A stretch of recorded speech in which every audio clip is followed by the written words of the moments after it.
I'm waiting to hear. Okay, cool. Welcome back to another episode of Paranormal, the New Normal presents Paranormal Primetime. And do we have an episode for you tonight? Of course, I am joined by Malachi as always. I had to summon him this week, though, guys. I had to summon him up here from hell to do this episode. He was down there with his buddy. He's going to talk about it in a little bit. Yeah, buddy. How Supernatural fucked that up. And we can blame it all on Danzig.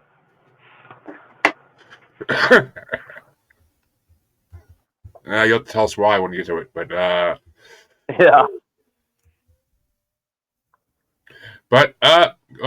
Let's get right to it. Jump into your episode, man. I know you're dying to talk about it. Okay, so I had what did I have? It was season 4, episode 7. It's the Great Pumpkin Sam Winchester, which I will say, perfect name for this episode. I'm glad they incorporated Charlie Brown's The Great Pumpkin into Supernatural. That makes it awesome. It was written by Julia Siege, which I don't remember, and directed by Charles Beeson. Have we heard that one? Yeah. I will say I've seen this episode a million times, so kind of lackluster on me, but overall it's a good episode.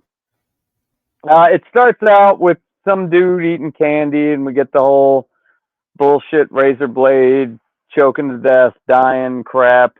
Sam and Dean go to investigate the death of Luke Wallace, and while they're in there investigating, Sam's like, "Hey, did your husband have like a mistress or something? Who'd want to do this to this guy?" And the wife gets really pissed. Of course he wouldn't have a mistress. And that's when Dean finds a hex bag. So as they're driving back to their motel or to get lunch, whatever the fuck they're doing, Sam finds gold thread and an herb that has supposedly been extinct for, this is saying 200 years. I thought they said like 600 years in the actual episode. They said like 600, yeah. And some old-ass Celtic coin. And the charred finger bone of an infant. And that's where Dean's like, "Ooh, sick." And Sam says, "Don't worry about it. This baby died over 100 years ago." Which, like, I don't know how you'd feel about that, right? You're still a baby, but, like, motherfucker'd be 120 by now. But that... Get Bella out of my goddamn room! But that would have to mean that someone killed a baby at some point. Yeah, I get it. But this all indicates that it's like a more powerful witch than they've dealt with throughout the season. Or seasons. So I think like the last time Dean still came back with like, "Ooh, witches, skeevy." And I think he did that. That was only 4 or 5 episodes you and me did ago, right? Yeah. Where they had that coven with Lilith. That was last season. I just edited that. Yeah, but it was only a couple weeks ago for us. A good 6-7 weeks ago. That's how many episodes I got to edit. So. Yeah, we are flying through this shit, right? Okay, so then we switch to a high school party, and they're like, "Man, I'm so baked, blah, blah, blah." And we see this 2 cheerleaders that are like, "Hey, are we going to break into that liquor cabinet? My parents marked the bottle." And so they don't break into the liquor cabinet. And one of the girls is like, "Well, we can still make it fun." So she goes and bobs for apples. And her friend sees her bob for an apple, and this dude they're talking to is like, "Oh, yeah, that was cool." So the other chick goes to bob for apples, too, to try to impress homeboy over there. And all of a sudden it's like, man, she can hold her breath for a long ass time. And then next thing you know, they're trying to like pull her face out of this apple bobbing bucket, and the bucket starts boiling, and cunt dies. Cunt went down. Um, Sam and Dean, they show up, and they're interviewing everybody, and they find that other cheerleader girl that bobbed the apple the first time, and they ask him if they know of a Luke Wallace, because that was the guy who ate the razor blade, and they say, no, I've never heard of that name. Then they find out that this might not be, because they do a background search on the two people who have died, and they both show up kind of like clean. Nobody really hates them. There's no like bad shit that's associated with them. And that's when Sam finds out that there is a 3 blood sacrifice that the last one must be performed before midnight on the final day of the final harvest, which Halloween is right now. And this can only happen every 600 years. And it's to resurrect Samhain. I will say Samhain, not Samhain, not a demon. In the Celtic calendar. And this is when the veil's the thinnest. They go into all this crap and kind of really fuck up the lore for the first time, I think, in the show. Like that bad. I know you had the whole Rougarou episode was fucked up, but Yep. this one's super fucked up. And did you catch their FBI names this episode? Seeger, I didn't get the other one. That's my episode. Oh, no, I didn't. What was this week's? Getty and Lee. Guinea and Lee. Who the hell is Guinea and Lee? Getty and Lee. Getty and Lee. I don't get it. You're going to have to fill me in on that one. Rush, motherfucker. Rush was a very talented band, Jeremy. Rush. Okay, so, and basically they start talking about, well, who the hell cares? It's just another demon. And Sam's, or I don't remember if it was Sam or Dean, was like, no, if Sam Hain is resurrected, he'll basically bring back everything we've ever killed and every monster in the world, and it'll just keep getting worse and worse and worse. So, switch to Halloween Day, and I might add through this entire episode, Dean is just like, he is not on a cut, dude. This guy is getting some body fat on him, shoveling the candy in his fucking face. Oh, Halloween.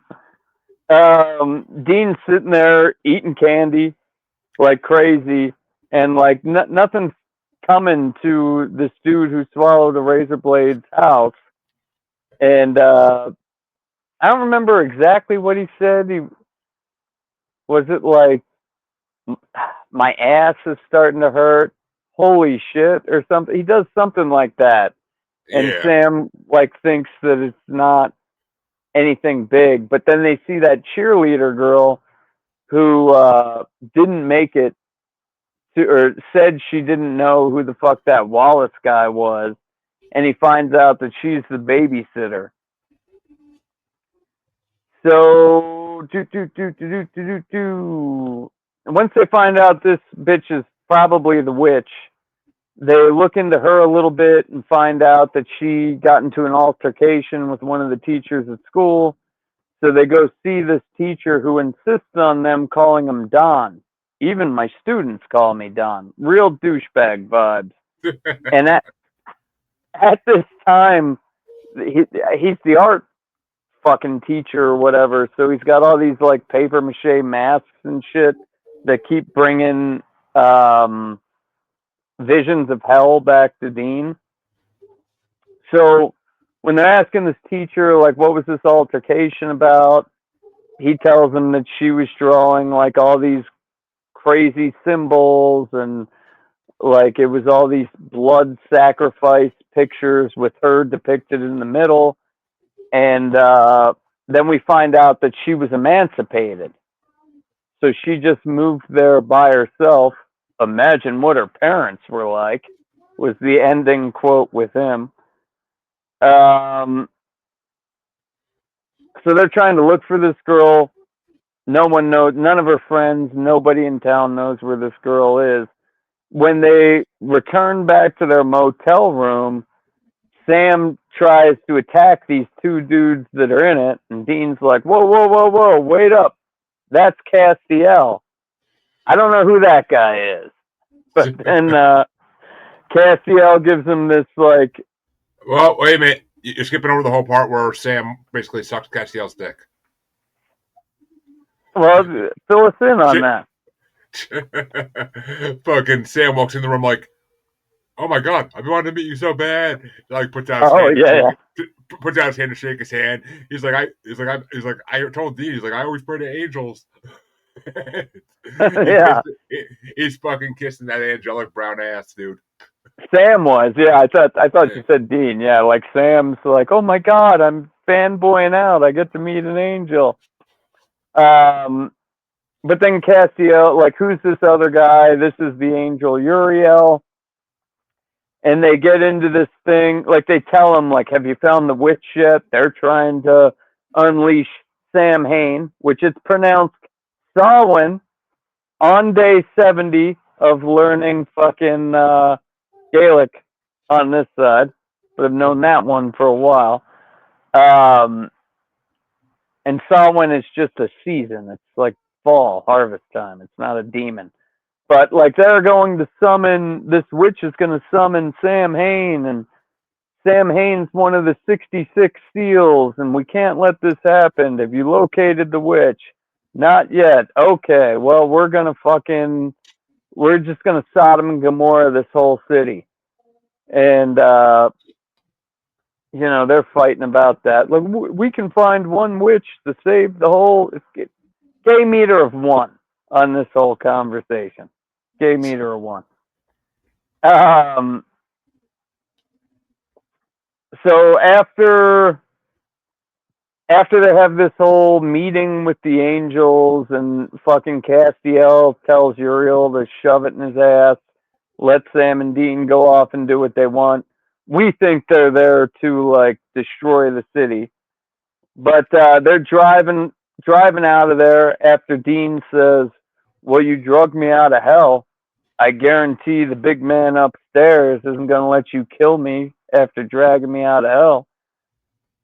Sam realizes that the infant bone was charred to the point where you couldn't do it in, like, an oven or a stove or with a propane torch or something.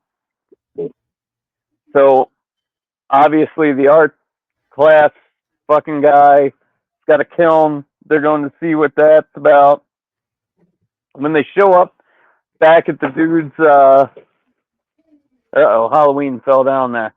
When they show up back at the dude's class, Sam's like, doesn't this remind you of something? Or no, I guess that was with the mask. But they find this, like, fucking homemade bong, which I would have never gotten away with in high school. And I'm older than the high school students were in that class. You ain't getting away with making a bong. Oh, I mean, if you have a cool enough teacher, then yeah, you will. What did you have an elective where, like, I went to a shittier school, I guess. I didn't have glass blowing or anything. I had electives. I never was an art person. I fucking hate art. Did you guys have any, like, glass blowing in your high school? Not to my knowledge, no. But I also wasn't looking for it, so I don't know. We didn't even have a fucking auto shop. The coolest one was photography. We had it. You could go half day to, like, a tech school, which I did that for culinary, but for 2 years. But you can go half day to a tech school, and one of the things they had auto body, and they had shop, and they also had small motors. I went to ninth grade. I was in a high school that had like an actual industrial tech with tools. I got expelled from that school, and then the Of course school you I did. was at the rest of the time, I joined industrial tech again. It was all workbook shit. We didn't make one fucking project in industrial tech. Tch. Fucking lame, dude. Okay, so where am I? Children's bones don't. Yeah, okay, so they. Where the hell am I? Them breaking, Hexbag, two them breaking into, shards. them breaking into the art classroom. Oh, okay, yeah. Before that, on the ride, Sam's like, "Yeah, these angels are dicks," and Dean's like, "Yeah, Told I you. told you." So, as trick-or-treaters go about their business, Sam and Dean interrupt Don sacrificing Tracy in his basement. All right, So, you skipped the whole fucking part. You skipped the part where they break into the art classroom and they break open Don's desk and they find all the baby bones in a bowl. okay. So after that happens, what Jeremy just said, they find Don trying to sacrifice Tracy, and I would have immediately thought Tracy was in on it too, right? That was suspect number one. But they just fucking from the back shoot Don a million times and release Tracy, and she's like, "Oh, thank you, this crazy son of a bitch." Find out it's her brother from 600 years ago, and he can't. I thought his incantations were better than Tracy's Yep. bullshit. But so Tracy completes the spell, and while they're down on the ground, Sam gets the idea to just like rub blood all over their face. And when Sam Hain comes up, Sam Hain can't see him. And then when he walks back, well, he kills Tracy. You know, there's this back and forth. You're the most beautiful thing, and snaps her neck. I just snaps her fucking neck. Yep. And It's then his he sister. walks off. It's his sister, and he fucking makes out with her before snapping her neck. Well, it's not sister anymore, because were they taking bodies? Because there was a whole part too where he was like, "Well, if you could come back in any vessel, wouldn't you take a hot cheerleader?" And Dean's like, "Yeah, yeah, yeah." I mean, yeah. So he snaps her neck. Sam and Dean aren't seen because they got blood on their face. And then Dean's like, "How'd you know to do that?" Sam's like, "I was just guessing."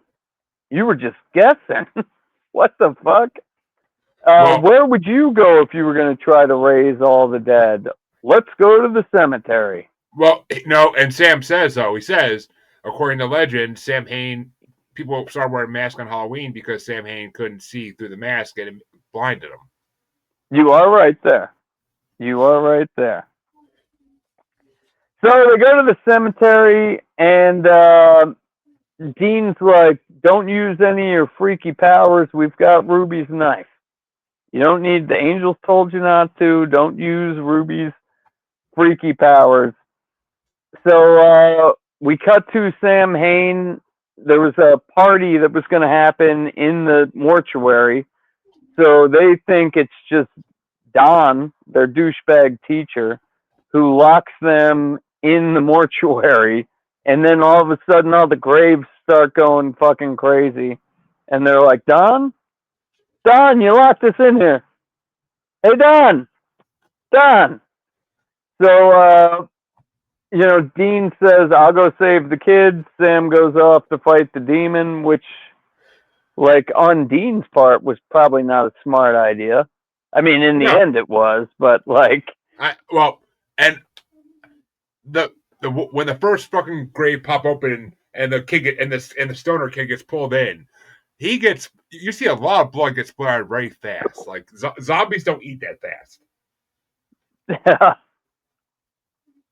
So then we cut to Sam meeting up with Samhain, and we see this light like white light that fucking Lilith does, and he's like, "Your Jedi mind tricks don't work on me, motherfucker."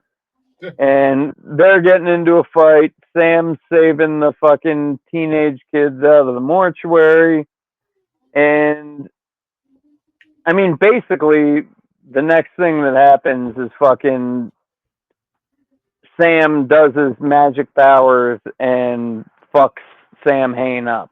So they managed to stop Sam Hain. He almost doesn't though. He almost doesn't because he's his nose is bleeding like crazy and like he's like holding his head trying to control it. Like I can't do it. I can't do it. Yeah. So his demon powers were real like my son was tried to do the 125s today. You know, he was struggling. He was getting it. But he kills Sam Hain, and so then once all that's done, that was kind of a climatic go nowhere. And I mean, yeah, they stopped him, but the seal's still broken because he got the released. seal. Yeah, that's what I meant to say before. The seal was still broken, so they didn't really stop anything. See, that's one thing you're gonna notice, folks, is that the Winchesters are good at cleanup. They're not good at preventative measures. Well, and like a lot from like a couple episodes through the rest of this season is about stopping seals. Like we got those 66 seals that can't be completed. They're clubbing those seals. So clubbing the seals, baby, clubbing them. So Sam and Dean are back in the car talking, and Dean tells Sam, like, yeah, I do know about. Oh, nope. Your episode, getting confused. So Sam's back in the apartment or the motel, and Uriel, the fucking Sodom and Gomorrah angel, shows up and says, why don't you ask your brother about hell? Because he remembers everything.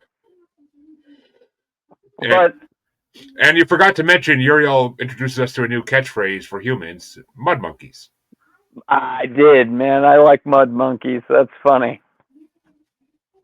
Yeah, that was a good one. Calling us mud monkeys. But elsewhere, Dean is just sort of like sitting in a park watching all the kids and families and like, well, I might have like fucked up on God's end, but at least I saved all these fucking people. And that's when we get into this Castiel showing up and there's this conversation. And I wouldn't say this hit a gay meter, but Castiel's like, you mistake me, Dean. Like, I didn't want to wipe out this whole city. I have questions too. Like, what are my orders? I have no idea what's going on. And then Castiel reveals to Dean that my orders weren't to wipe out the city. My orders were to follow you to see what you would do. Which is going to come into play like when we learn more about God. That's really funny. Yeah, and this episode is when Castiel's character started winning over people and why things evolve the way they do eventually. So, and Castiel says he doesn't envy Dean. Of course, he like having to go through the decisions like that. And I will say that the scene where the nurse dies bobbing apples is a homage to Halloween 2, because Michael Myers kills a girl dressed as kills a nurse the same way. I think I've only seen that once. I don't remember. I thought that would be your favorite part of the episode. I mean, I'm used to girls going down bobbing for things and losing their breath, but you know. What can I say? But I would give this. I mean, I think everybody who's watching our show definitely needs to watch this episode this month for sure. but I've seen it so many times I couldn't give it an honest review. Yeah, I saw it once before this, and I remembered it right away. As soon as they said Sam Hine, I was like, oh yeah, I know this episode. But I still would give it a 4.0. It's still a really good episode. I'll be there with you at 4.0, even though they fucked up Samhain and like that whole storyline. It's still a holiday episode. Not a lot of those in Supernatural, so I think everybody needs to watch it. And now, folks, it's time to go to Fairy Tale Land with my episode. And my episode was season 4, episode 8, Wishful Thinking. Hilarious episode. Yes, it is. Written by Ben Edlund and Lou Ballo, which I'm pretty sure we heard both those names before. And directed by the great Robert Singer, Bobby himself. But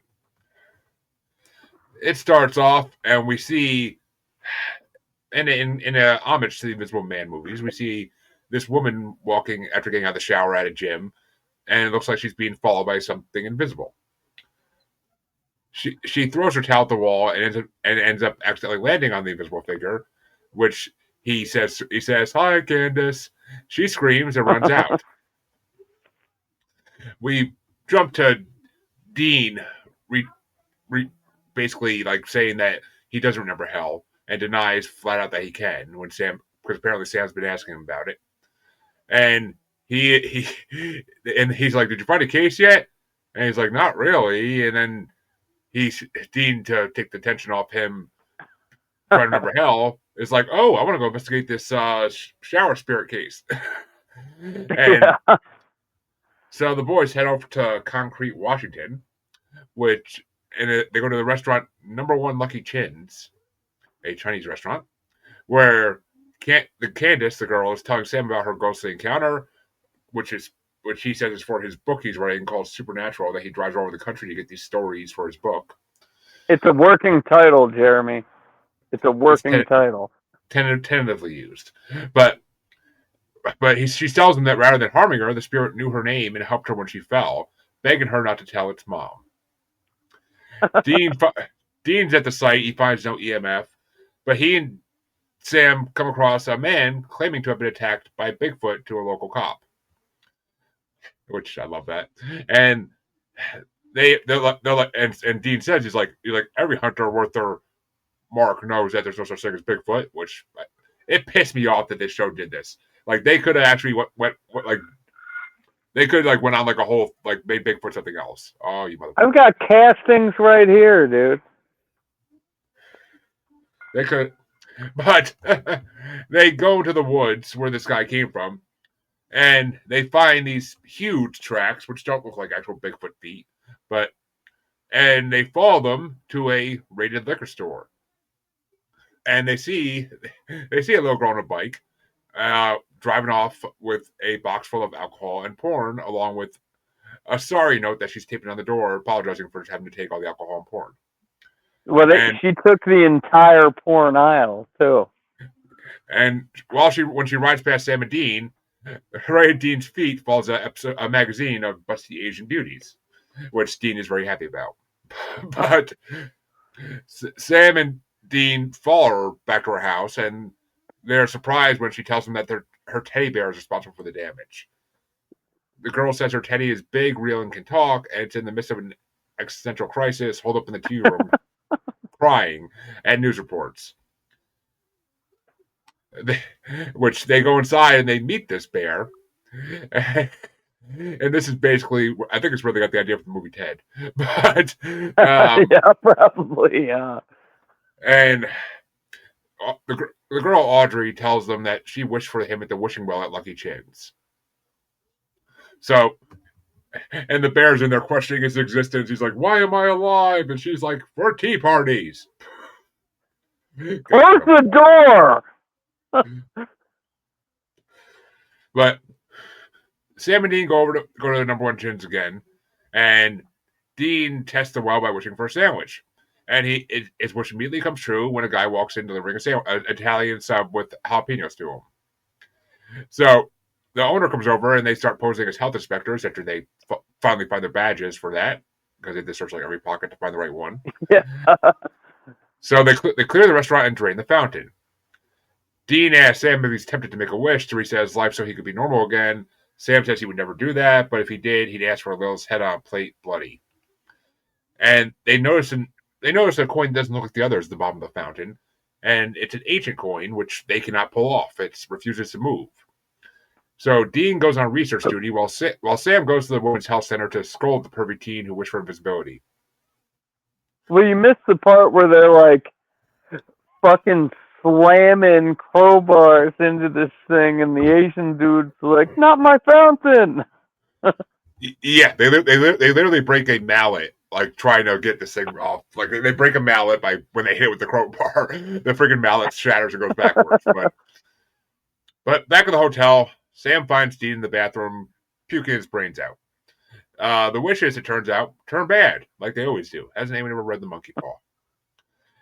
And the coin is cursed, because Dean finds out that it depicted Tiamat, the Babylonian serpent deity of primordial chaos, which is a real thing. And it's been known to wipe entire towns off the map with the trouble it causes. The only way to stop it is to find the first person who made a wish, and that person has to pull their coin out of the fountain and turn off the well. And we flash back to see the recently alive Bigfoot teddy bear, and Suicidal ideation warning. He's questioning his reason to be alive, and yet again, and he puts a gun to his head and blows a hole through the back of his head, but it fails to kill itself because it's not real. It's made of fluff. So, and he cries out in anguish as we go to see Dean waking up from a nap. He's dreaming of hell yet again. Sam confronts him about his nightmares and his increased drinking as Dean pulls a freaking bottle off the floor and starts drinking. And Dean just says that he says, "Oh, it's not important." And he figures out that the first wisher, Wesley Mondale, who was a nerdy guy that we actually saw him already in the first scene, getting fed by his girlfriend in the background. He's a nerdy guy who announced his surprise engagement in the paper to a beautiful Hope Lynn Casey. And they go to his house, and at his house, he confesses that his grandfather found the coin while a soldier in North Africa in World War II, but he told him never to use it. But now that's working, Wes is reluctant to undo the wish, and Sam and Dean tell him they threaten him a little to tell him you have to do it. Well, he was kind of like, before that happened, we saw him and his bride-to-be like, "I love you more than anything. I made you a sandwich. I don't know why I did it, but I couldn't live without you," type crazy shit. Oh, yeah. Yeah. So he's questioning. Like, he was already like, "Hey, I want you to do something that makes you happy. But you make me happy." Yeah, you can tell he's getting annoyed by like how like right there she is always to do whatever he wants. Yeah. But which I don't think I can get sick of that, but okay. But when they get back to the restaurant and they see this small kid, Todd, who we saw earlier in the show, episode 2, who getting chased by bullies because Dean yells at him in the earlier scene, "Run, Forrest, run!" But they see Todd this time with super strength terrorizing the group of bullies. Dean tries to talk to him, but Dean gets his ass kicked by the kid for it. And as Sam's walking into the restaurant, because he said Dean tells him, "I'll deal with this kid." Sam goes into the restaurant with Wesley, and right as he's about to walk in, he gets struck by a lightning bolt. And Hope walks out after she wished that no one would take away her love for Wes. And at the same time, the boys are trapped in the car, and we see Todd flipping over the car. But Wes removes his coin from the fountain, which reverses all the wishes in town. And so Dean tells Todd, he's like, "Hey, I'm gonna help you out, kid." And he starts screaming. He's like, "Get away from me, you crazy kid! I don't want to get hurt again." And he tells the boys, "You better stay away from him. He's dangerous." But after the wishes are all gone, Hope can't remember Wesley's name at all, and Wesley, very depressed, leaves Sam with a coin. We end the episode because this actually was a really fast episode. Like I couldn't believe how fast it was over. But Sam meets Dean at the pier, confirming that the coin's been melted down. Before they leave, Dean confesses something. He's been lying to Sam, and he doesn't remember everything that happened to him in the pit. But Sam tries to get him to talk about it, so he has to deal with it on his own. Dean refuses, telling Sam there's no way to make him understand. Sam's flustered at that point, so Dean just walks away. Game meter of 2. Well, yeah, good game meter 2 there. And Sam follows him away as the episode ends. And I'm pretty sure this is the only episode ever that Bigfoot's mentioned it, but I will say that, like, fucking Wade or whatever his name is probably going to be in some trouble for the whole, like, Cosby, if he didn't impregnate that Hope girl within the month that he had her brainwashed. But, like, she doesn't remember him at all. They had marriage proposals in the newspaper, and she disappeared for a month. That's going to be a hard one to explain.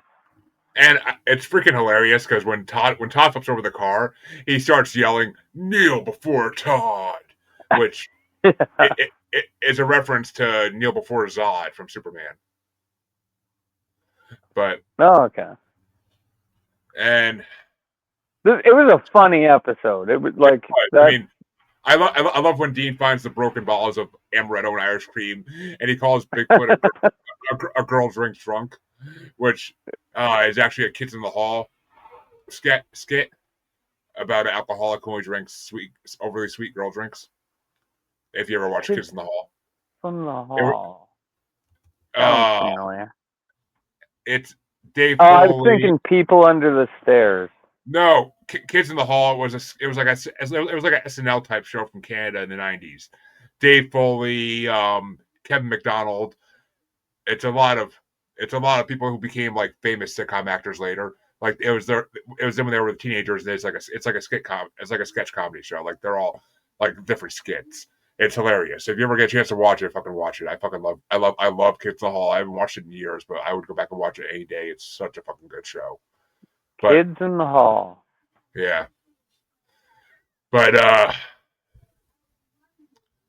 and the actress who played Hope in this episode co-starred with Jensen Ackles, Dean, in the CW series Dark Angel. Dark Angel? I didn't... And Jenkel was in that? Yep. She like Angel, the Buffy spinoff? There was a Dark Angel? No, it was called Dark Angel. I don't think it was anything to do with Buffy, but okay. she also was in 2 other episodes of Supernatural as she played the title character in another episode, and she played the shapeshifter victim in Skin from season 1. Okay. Made some money. But and apparently when in the beginning of the episode when Dean shows Sam about the local lottery winner in the Concrete News Daily, the guy who won, George Newman, is the set director for Supernatural, and that's actually a photo of him in the paper. They did it for just for the episode, but he didn't actually win the lottery, because I know it said like lottery winner forgery or something, like we saw at the end. Oh yeah, at the end they reverse it, of course, but yeah, and well, what would you rank this one? I'd at least 4.5. I thought it was a super funny episode. Standalone too. You don't need to. I would give it a 4.3. There's way funnier episodes. This was a pretty damn funny one though, so I'll give it a 4.3. And like, even if you're not going to watch the series, you could watch this episode and it would make sense and be funny. Yep. Which it's a good standalone Monster of the Week episode. But that's not doing for us this week, folks. That's 2 episodes down. And I'm pretty sure next week we have a mid-season finale dual episode, because it's getting storyline heavy in the next 2 episodes. So we're gonna have a lot of shit to talk about next week. So if this one was fast, we apologize. Next week might be a little longer. Whoop whoop. Exactly. But I am freezing my ass off in this porch, fucking nor'easter. So we will see you all next week. Have a good night, everybody. Listen to Candace Owens, everybody. Have a great week.